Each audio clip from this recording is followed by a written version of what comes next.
Dejansko mi začnemo razvijati formulo v oktobru, se pač začne zbiranje nove ekipe. Na to razvijamo pač v slikah oziroma v programu Katija. Razvijamo tam do meseca februarja začetka, potem gre vse v izdelavo. V mesecu aprilu, maju se sestavlja formula, pa so dejansko v juliju, avgustu tekmovanja, predtem pa še seveda testiranje. V bistvu na takih dirkalnikih je dejansko najbolj pomembna teža in pa pač moč motorja, seveda tudi aerodinamika pomembna.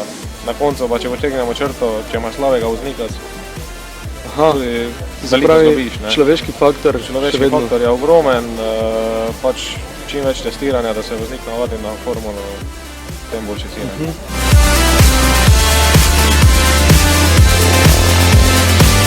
V bistvu smo preko simulacije ugotovili, da dejansko ne dosežemo dovolj bočnega pospeška in pa zaviralnega pospeška in to dejansko s filci pridobimo, saj smo dejansko lahko dlje cajta pospešuješ, pa na to dosti bolj zaviraš. Vetrovnika žal nijamo, preverjali smo preko merilne opreme podjetja Devesoft, dejansko testiramo na letališču, pač aerodinamiko najlažje oziroma najbolj preverimo preko vožnje naravnost, pač potem pogledamo preko senzorjev, največjo silo vklom in dejansko na začetku kar dolgo časa rišemo zmetenje, ki je pač najbolj pomembno.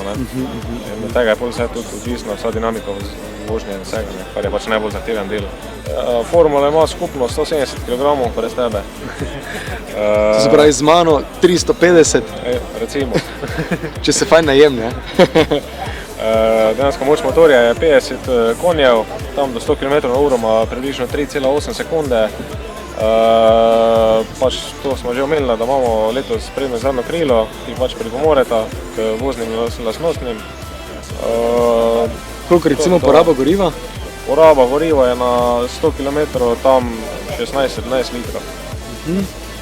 No pa da še gledalcem razložimo, v bistvu, ko si rekel 170 kg, to je teža enega motocikla, ne? To ni nič več. To so cestni motori, imajo tu 175 kg, pa mogoče celo več nekaj, ne?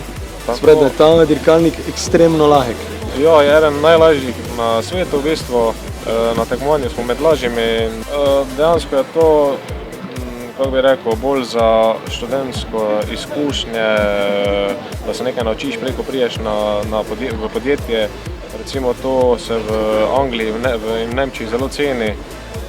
Tam dobi recimo študent formule, ki je delal prej na formuli, dobi službo takoj. Dejansko se ta tekmovanja tudi organizirajo od koncernov kot Audi, Mercedes in že tam študente pobirajo v svoje podjetje. To se pravi, da ne gre izključno za prestiž, ampak je lahko to odskočna deska za kariero. Odskočna deska za vsakega študenta. Vrednost celega projekta je od tekmovanja vrednosti je približno 100 000 evrov. Od starih Ferrarijev je to bila 430 Scuderia, je težek 1450 kg, manjši od tega skoraj celo 400 kg lažje. In to je tista razlika. No plus tega, da teh je kaj največ 30? Ja, teh smo se odločili, da bomo naredili 30, pa imamo zatem že nov model nastavljen in na 90% tudi razvit. Tako da... In kje pa jih delate? Delamo jih pa tu. Super! Torej čisto pravi domači proizvod. Bi lahko rekel za angleščan garažni. Še to? Mislim, ne garažni, no, ampak v bistvu nas je ekipa 10 ljudi. Seveda moram pa reči, da nam dosti pomagajo naši, temu rekel, dobavitelji, pa kooperanti, pa kakorkoli.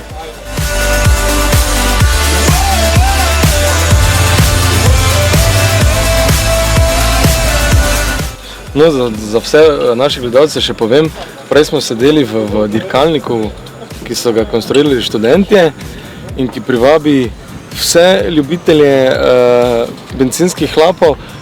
Ta lepotec pa privabi še toliko več ljubiteljic hlapov. Tisti je bolj za ljubitelje, ta pa je za ljubiteljice tudi, ne? Za oboje. Ta je predvsem na oko lep in res nekaj posebnega.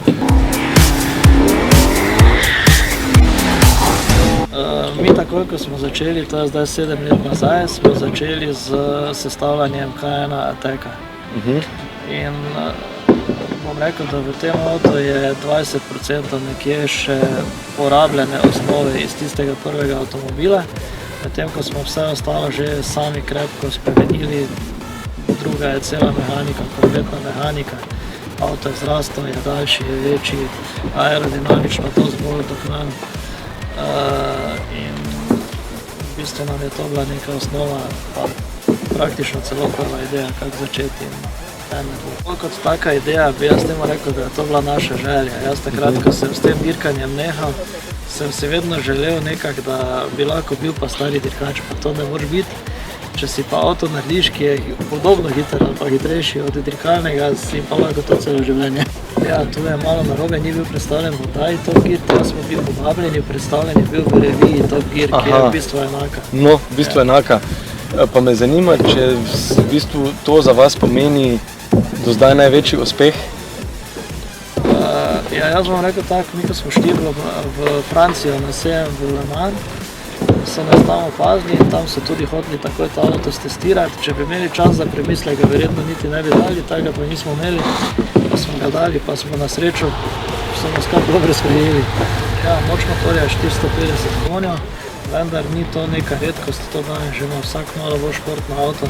Redkost je to, da avto tehta z streho 1090 kg. In če to zdelimo z temi konji, pridemo do podatka 2,42 kg na konjsko moč, kar je pa podatek, ki ga opredeljuje, mislim, da med prvih 30 avtomobilov na svetu. In tudi kot kabriolet, mislim, da je to eden izmed najhitrejših kabrioletov na svetu. Vsakič, ko priješ v garažo, moraš biti presenečen in vesel, ko ga vidiš. To je tisto, kar smo ga postavili doseči. No, ampak sam, ne drugi.